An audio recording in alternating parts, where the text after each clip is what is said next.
Hey guys, good day. So have you guys ever heard of resistant starch? Most people I think have kind of heard a little bit about resistant starch. It's been in the news, it's been in the written news, it's been on the news before. It's been around for a while. It's not nothing majorly new, but some of it is kind of new as far as the information that I've discovered lately. And I want to kind of share with you how you can use the theory of resistant starch in your best interest to help you, especially when you're trying to do the low carb thing. Low carb vegan is hard. It just is. I think low carb period is hard, but low carb vegan is a little bit harder than the other kind, I think, because we don't do all the cheese and all the stuff that people that do the standard American diet can do. We're vegan. We don't do all that stuff. Our cheeses have carbs in them, so it's a little bit different for us.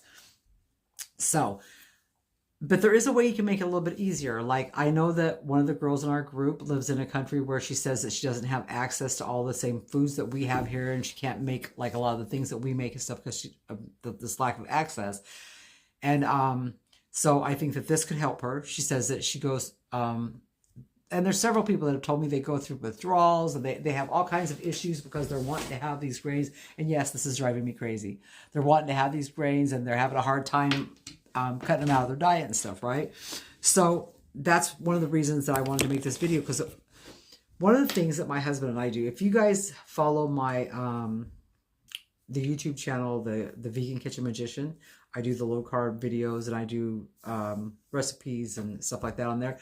But also in our groups and on my Kitchen Magician Facebook page, I do pictures of sometimes of just meals that we have and stuff and describe them. As a matter of fact, on the Kitchen Magician page, on the Facebook page, oh my goodness, on the Facebook page, the Vegan Kitchen Magician, there's a recipe for my very favorite low carb bread that everybody's been watching me make. I've been posting the bread loaves and posting the bread, and everybody's like, holy shit, I need that recipe. The recipe is posted. It's even features where you just go to the page and it's right there. You can't miss it. And if you learn how to make it, you'll be hooked. You'll be hooked. Period. It'll be your favorite bread for the rest of your life. So, because even if I wasn't low carb right now, I'd still eat this bread. I love it. So, first of all, I've always told you guys that when you decide to go low carb, you need to know your non-negotiables. And for me, the bread was one of my non-negotiables. I have figured out how to make cinnamon rolls out of that stuff. Yeah, hot dog buns, hamburger buns, anything. It's amazing. You should go check it out. Anyway, now back onto the resistant starch. So in the beginning, they told us that if we cooked white potatoes or white rice, if we cooked it the day before we were going to eat it, at least 24 hours prior to serving it, and then put it in your refrigerator and let it get cold, that it would cause the starch that was in the potatoes to undergo a molecular change. And when they underwent this change, it would make the carbs not hit our systems and make our blood pressures peak out and spike out the way they were, right? So I've actually tested this theory because I have the Keto Mojo, as you guys know. I've tested this theory on myself, and yes, it's a real thing. I've also heard that there are people that have tested themselves and it wasn't a real thing for them, but it works great for me. I mean, the few times. Now, I'm not a huge rice and potato lover. Here's the kind of carbs that I miss from my diet. Okay, I miss beans. I always have missed beans. I don't know if this could be done with beans. I haven't tried beans because I can't have beans for other reasons. But I miss butternut squash. I miss carrots. I missed sweet potatoes, the purple potatoes, those kind of things. And I've tried it on all of them now, and I am here to tell you that guess what? You can resistant starch almost any of those type of things. So it seems to work really well with your root vegetables like your potato things, your winter squashes. It seems to work well with. And guess what else I discovered it worked well with? Oatmeal. I was shocked. Now, if you're wondering why I'm just now telling you guys about this and why I haven't told you about this before, I hesitated for a long time to share the information about the resistant starch with you guys because I know that some people can go crazy and go overboard. So when I'm telling you that you can have oatmeal if you cook it 24 to 48 hours, works even better, by the way. I tested my blood on that and it works better. So if you want to do the oatmeal once in a while, if you want to do the potatoes once in a while, if you want to do the rice once in a while, when I say once in a while, I mean like maybe rice once a week, maybe potatoes once a week, maybe oatmeal once every couple weeks. I would not go crazy and try to do this every day because I don't think that would I don't think that would work as well. I haven't tried that, and I'm not going to, because I'm not going to risk putting on the kind of weight that I think I would see coming from that.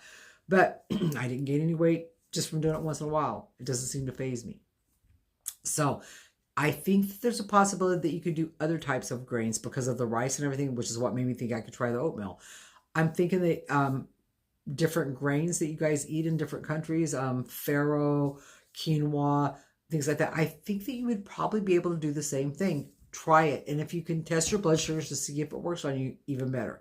But, make it at least 24 hours before you're going to serve it. You can reheat it. You can turn it into anything. You can take the potatoes and you can mash them. You can bake them. And the way you do it is you have to steam this stuff the day before, you steam it. Make sure you steam it. Don't bake it. Don't do anything else to it. It has to be steamed. Okay, so even the oatmeal, I put it in a little shallow pot and I put it in the steamer. And I steamed my oatmeal. Does that make sense? But anyway, it worked. So yes, you want to make sure you steam whatever you're going to do. Put it in the refrigerator for 24 hours at least, or 48 hours is even better. Then you can do whatever you want to. You can make fried potatoes. You can make mashed potatoes. You can, whatever you want to do to it after it has turned into resistant starch.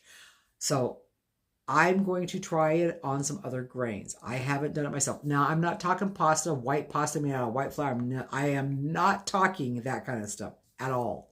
Okay? I never have once said that you could do pasta.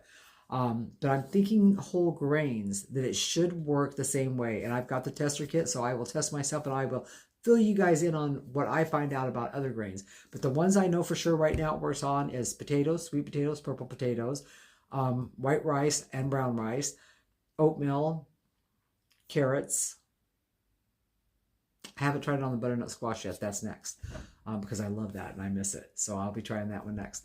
But I just wanted to share this with you guys because I want you guys to be able to have these things. Because if you can have them in moderation on the low carb plan, doing everything else low carb all the time and sticking to everything else, I think it will be easier to stick to the whole thing. You can have comfort foods. I made a pot roast this weekend. I used 2 of the meaty steaks. Man, you guys should read the nutritional label on meaty steaks. MEATI, the steaks. Oh my God, so good. There's nothing bad in them. They're so good for you.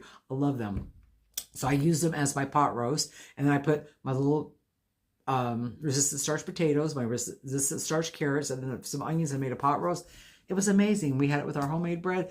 It was so comforting. It was comforting winter food. And it makes sticking to a low carb lifestyle so much simpler and just so much better. So I'm sharing this with you guys, and I'm hoping that you guys use it judiciously.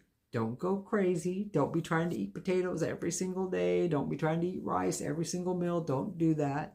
That's not what I'm saying. You have to use moderation. You have to think about this, okay? Don't go crazy, okay? But give yourselves the opportunity to branch out a little bit. And if you could check your blood, I would definitely do that. And if you do notice that you gain weight from it, maybe not do it. Maybe it's not for you. I don't know if it works for every single person, but I know it works really good for me and it works really good for my husband. So, all right. Good luck. Let us know how it goes. Bye.